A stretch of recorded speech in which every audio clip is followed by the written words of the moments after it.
China, being the most populous country in history, had emperors with enormous harems. Emperor Qin Shi Huang had 10,000, and Emperor Hyunjong of the Tang Dynasty had 40,000 concubines. To handle all this, concubines had to follow a strict schedule. China has been keeping detailed records of everything for over 3,000 years, and these records are based on solid documentary evidence. Eastern ancient times to now, China has been a massive country with a huge population and diverse ethnic groups. To maintain peace across such a vast land, emperors were given incredible power, more than you can imagine. What you just imagine, it's just more than that. With that power, emperors could do pretty much anything except for having eternal life. One thing that really stands out about Chinese emperors' lives is how extravagant and extreme their Jack's lives were. Let's say like this. The average emperor only lived to about 38 years old. Imagine they ate the best food around the world and it only gave them 38 years of life. Even though they had great food and luxurious homes, they didn't live long, mainly because they had so many concubines and were expected to spend time with all of them. All of them. A lot of emperors even died lying down on a concubine's stomach, and when court officials found out the scene on spot, like the naked emperor lying down above a concubine's stomach, and the concubine is just shocked that he just passed away above her, they mockingly said that the emperor had passed away in a blessing way, that he died blessed, calling it 복상사, blessed death. On the flip side, if a female emperor and empress died during having sex with a male pleasure squad, they called it 복하사, blessed death below, mocking her as well.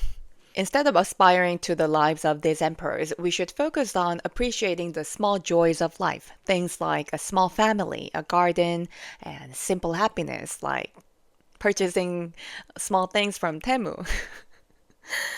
Back then, every single concubine at the palace was considered as the emperor's property. So, of course, you cannot leave the palace until your death unless the emperor agrees to let you go. China, being the most populous country in history, had emperors with enormous harems. Most people might imagine there were maybe 100 concubines. But Emperor Qin Shi Huang had 10,000, and Emperor Hyunjong of the Tang Dynasty had 40,000 concubines. To handle all this, concubines had to follow a strict schedule. They were constantly jealous of each other and even used drugs to win the emperor's favor. Of course, this kind of lifestyle burned the emperors out, and they didn't live long. Now we'll study why they died so early. Until the Cultural Revolution, China was a Confucian society. Confucianism emphasized filial piety, respecting parents and ancestors. A big part of this was having child to continue the family line.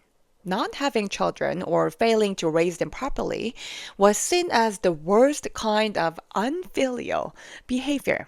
Even now, my father tells my younger brother, son, find a woman, have a kid, and bring me a grandchild. In ancient times, if an emperor couldn't have kids, it was seen as a national crisis. Did you hear that? Our emperor cannot have children. Maybe this is some sign from the high place above, like that. It was like a beehive without a queen bee. Some people even say that South Korea's current president, Yoon Suk-yeol, who doesn't have children, might have declared a sudden martial law because of this. In Eastern culture, being a fully mature adult is tied to the experience of raising children.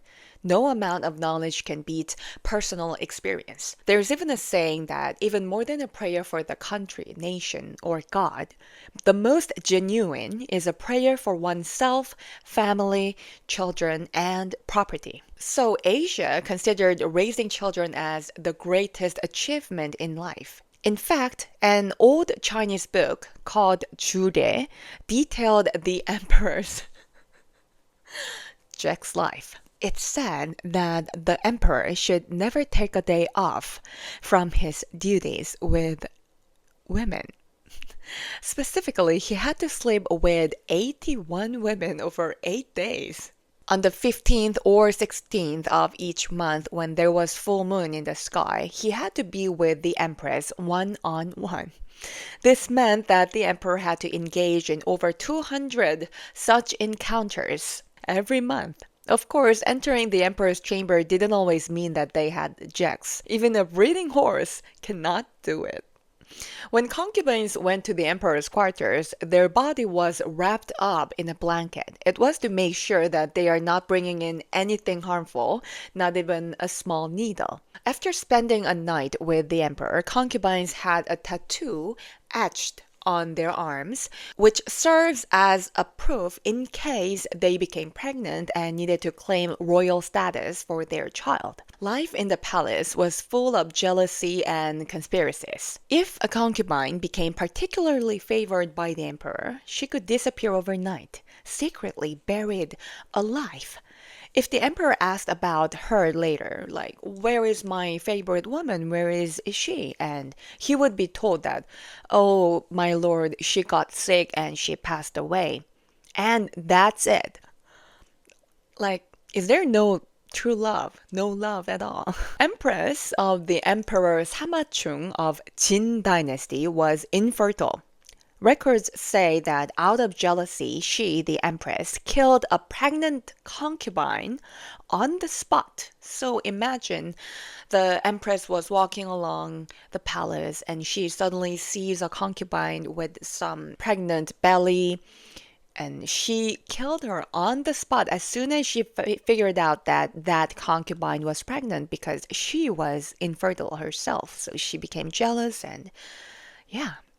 Well, there were rules about the emperor's sex. Many emperors did whatever they wanted, indulging in reckless sex life. For instance, the 11th emperor of Myeong dynasty, Emperor Gajongje, was obsessed with underage girls. So there were 16 young girls who attempted to assassinate him, but they failed and they were all executed. The 9th emperor of Eastern Jin dynasty, Dongjin, Emperor Hyomuje Xiaowu, once told his favorite concubine, Jang Gui-in, hey, you're already 30. You're too old. It's time for me to find somebody new. That same night, she, Jang Gui-in, the 30-year-old woman, stabbed him to death. Absolute power, whether held by a man or a woman, always leads to absolute corruption. This is Kaheva. See you in the next video. God bless you.